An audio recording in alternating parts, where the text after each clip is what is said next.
Hey, Scott from MyGrowthRings.com. Here once again is in the home of my future shop. And this is kind of part two of the Crafter Station Power Station video. I say kind of because I just finished recording what I was intending to record, and it didn't accomplish everything that I want to accomplish. But this will get us started. When I get back from a week in Dallas, we'll finish this up. Hey, Scott from MyGrowthRings.com. Here once again is in the home of my future shop. And welcome to part two of the Power Station Crafter Station discussion. If you missed the first part, we talked about how these machines are used and what they are really. And in this one, we're going to dig deep on some issues of maintenance and really trying to address probably the biggest issue these machines have, and that is noise and vibration. So let's just go ahead and get into this. Like any good doctor, we're going to go with the simplest solution first. Now, in this case, these machines were designed to be set on the ground off of their casters. So if you're using this machine and it's on its casters, drop it down from its casters. Now that's assuming that you have the feet on the machine. My Power Station has rubber feet on it. My Crafter Station is missing the rubber feet. So really, first order of business for me would be to get some rubber feet for this machine. The next issue we discovered a solution for in the old Shopsmith academies, and we ended up applying this solution to pretty much every freestanding piece of equipment, and that is mount the machine on an anti-fatigue mat. Now, the machine goes on the mat, as do you, so there's an advantage to having an anti-fatigue mat nearby, but we're going to put these machines on an anti-fatigue mat, so let's begin with that. I'm going to begin by pulling the table off of the Crafter Station and the bandsaw off the Power Station, and then let's give them a listen to see how loud they are just as they are with no accessories attached. Here's the Power Station.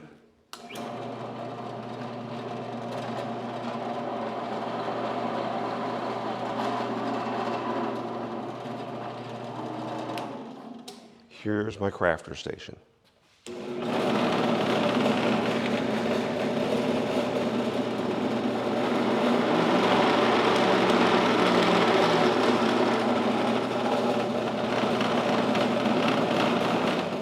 So much noise. Let's try it with the anti-fatigue mats. All right, let's try it again.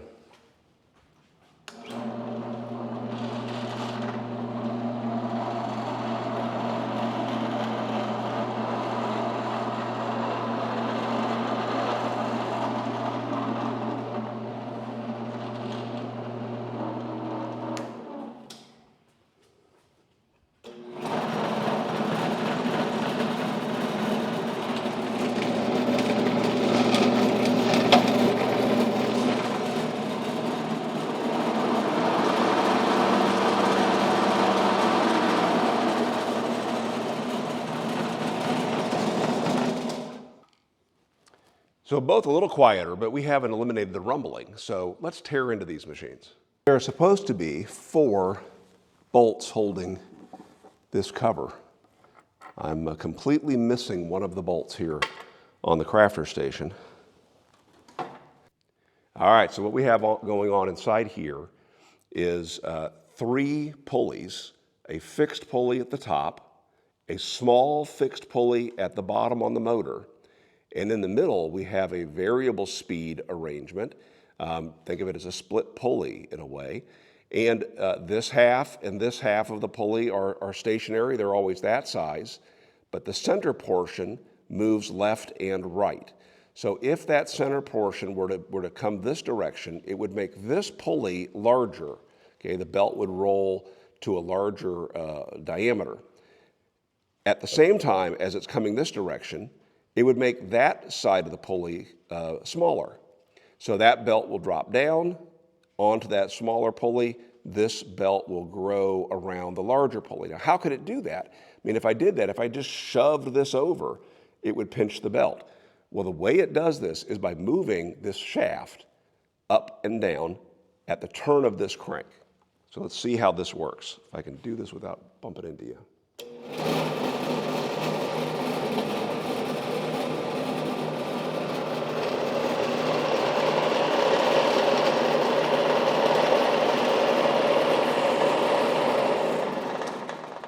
Again, not ideal to stop it at full speed, but we're going to do it anyway. So now you can see this pulley has moved up, and this variator has moved out. It moved out because the other pulley was being pulled down inside of the pulley because it's only so long. So as you move the shaft up, it causes some tension on this belt, which pushes the variator over. Now I want to run this through its paces, and we'll just take a look at what's happening here and see if there's anything obvious. You can see there's a lot of vibration on the belt. That is pretty typical of these machines.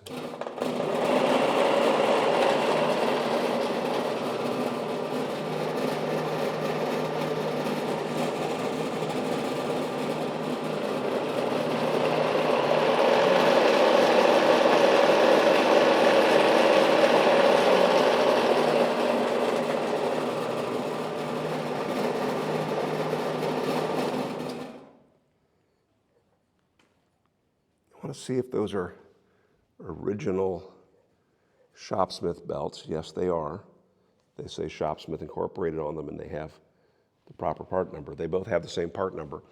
Now, there are different kinds of belts that you could run on this. The standard V belts would struggle going around that tight curve when this pulley is expanded to its small diameter. I know that the language is awkward here. They're using instead what's called a notched belt, and the notched belt, that gives it the ability to bend around that smaller profile a little bit easier. Now, one thing that a number of folks have recommended using is something called a link belt, and I've used a lot of link belts in my day. By the way, the history of all of this dates back into the 1800s. Milton Reeves was the inventor of what is commonly known as the Reeves drive, which is really part of a continuously variable transmission. This was used to great effect by Shopsmith back in the late 40s, early 50s, as they added to the venerable 10ER machine the ability to have a variable speed controller. And this controller works exactly the same as the controller here on the Crafter Station. In my research to Milton Reeves, I discovered that he also created a number of link belts, and he used those link belts with his variable speed pulleys. So here's the link belt I was able to pick up. This one was from Harbor Freight. I've never used theirs. The one that I typically use is red, and I've used them for years, but we're going to give this one a try, and we're going to replace these belts. Now, one thing about these are designed to run only one direction. And so I think if we ever used our Crafter Station as a table saw where we're turning it the opposite direction, I think a linked belt would be a mistake. So really this is probably more appropriate to put on the Power Station, but we're going to go ahead and do this. Now, if memory serves me, this is easiest to remove the belt when it's about the midpoint. I don't know, we'll find out.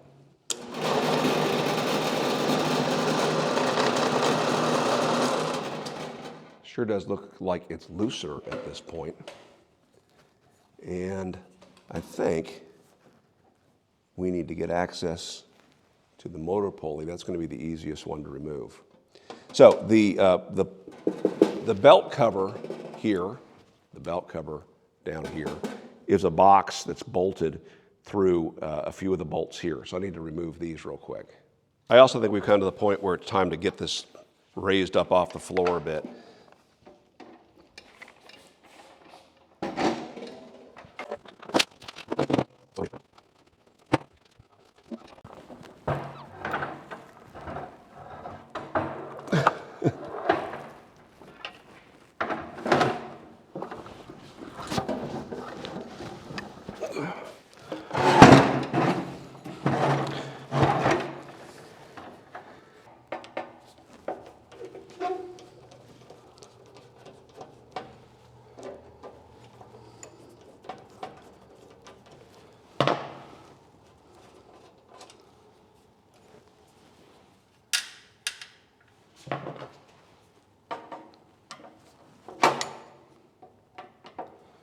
Thank you, Shopsmith, for the flat blades.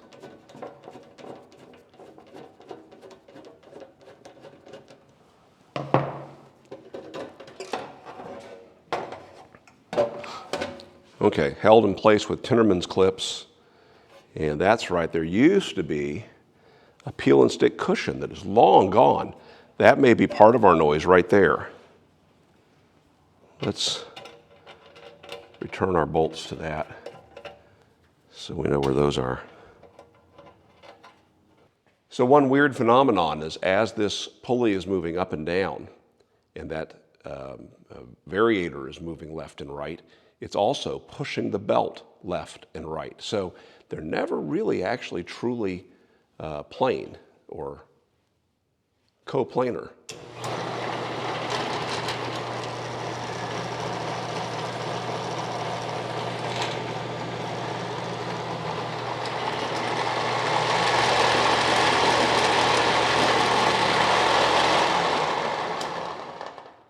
So at that position, actually, it is pretty well straight, but the bottom one is set off at an angle.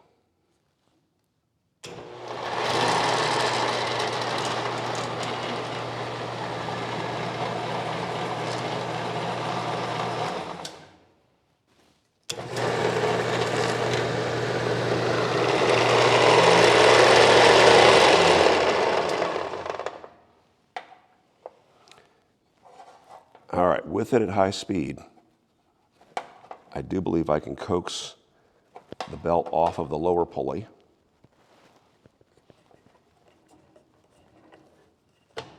Yes, we can. And with that, the tension is completely off of the top pulley.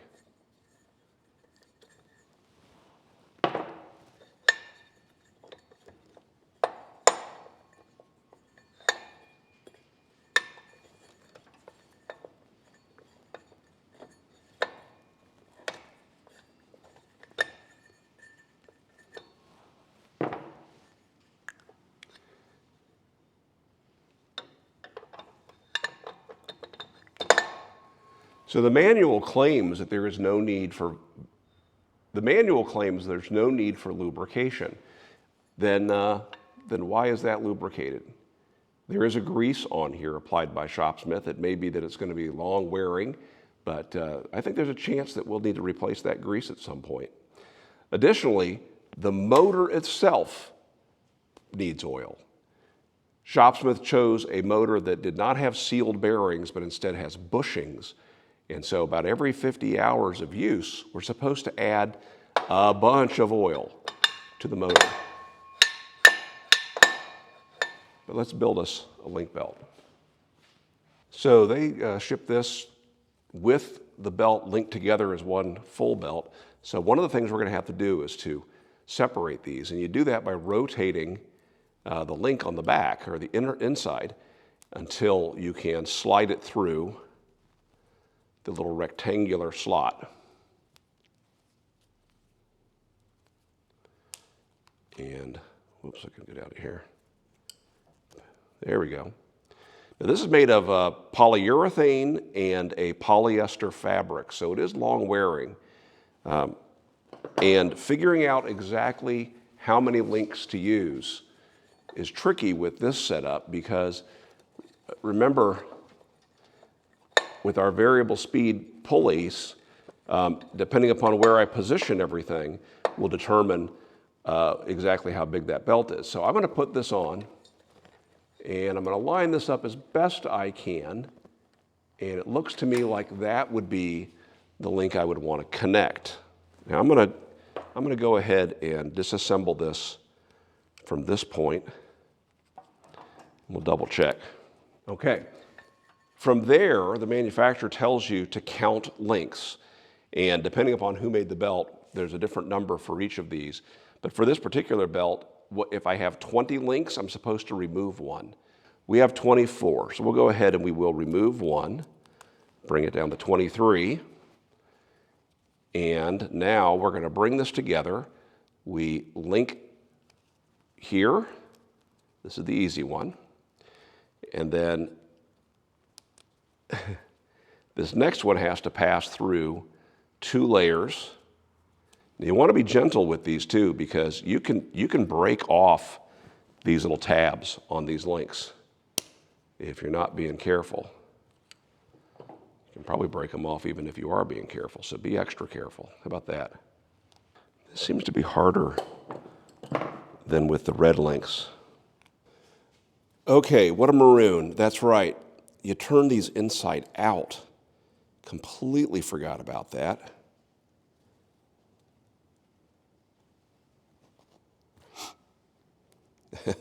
So much easier. All right, there's belt number one. Let's do another one. Okay, quick observation. First off, this is the wrong width belt. This is a 4 or 4L or L4, and really it should be larger. This is about a 1/2 inch wide, and this is about 5/8 of an inch wide. So the one that I ordered from Amazon is the 5/8 inch wide belt. I just had to rush out to get this. It's not ideal. It might work. It might be that we need to make it slightly smaller. But anyway, we want to pay attention to the direction that these little tabs are facing, these links. It should be running in this direction. If you go the wrong direction, these can catch. This is why I say probably not ideal to do this on the power station where we might be running in reverse, but what the heck, we'll give it a try. So let's slide this one on and over.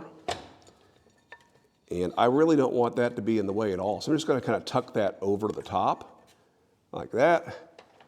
And then we're going to come on up here, add the next belt. Oh, I almost did it myself. Go over. Now let's come down to the bottom one. Things are getting tighter.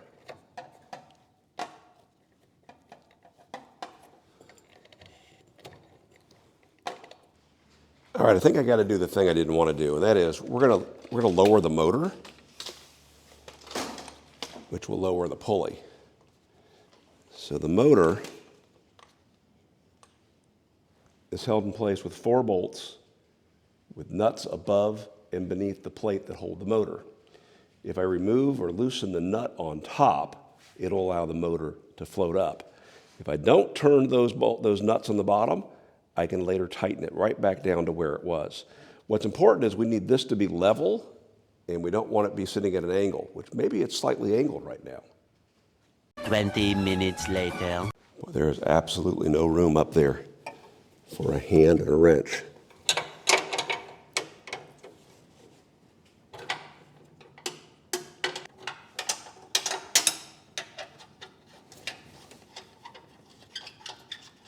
All right, let's try this again.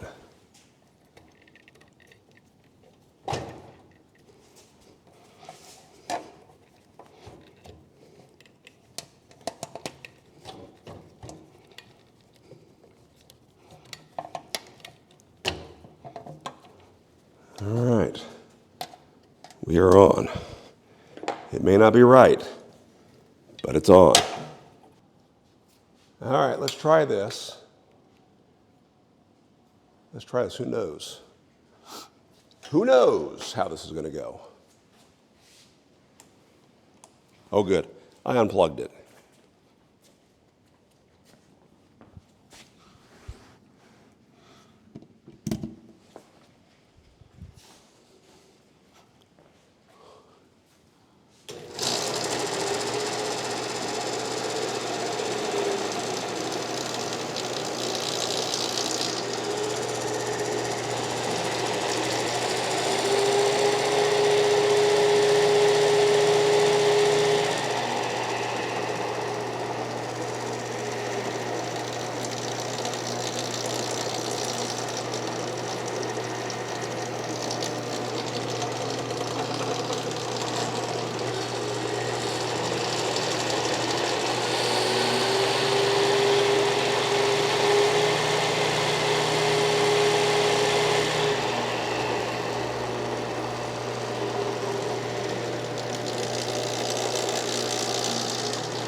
Yeah, so it's still not right.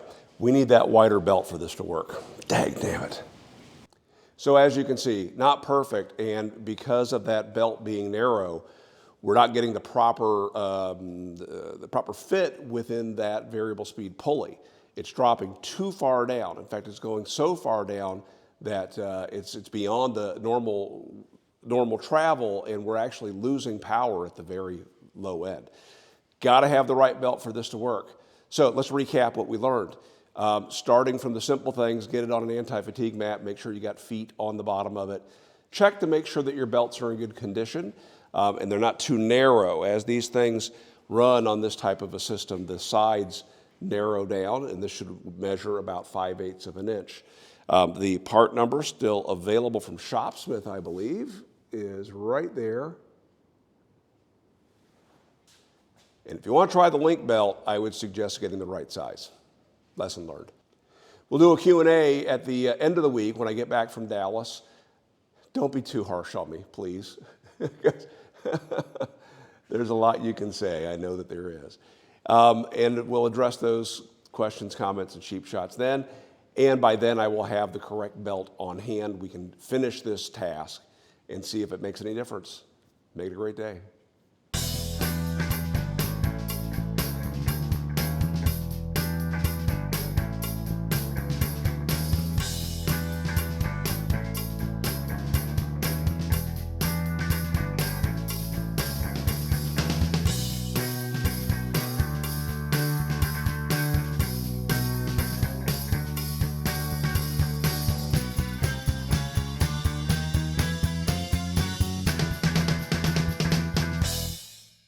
Dang, damn it.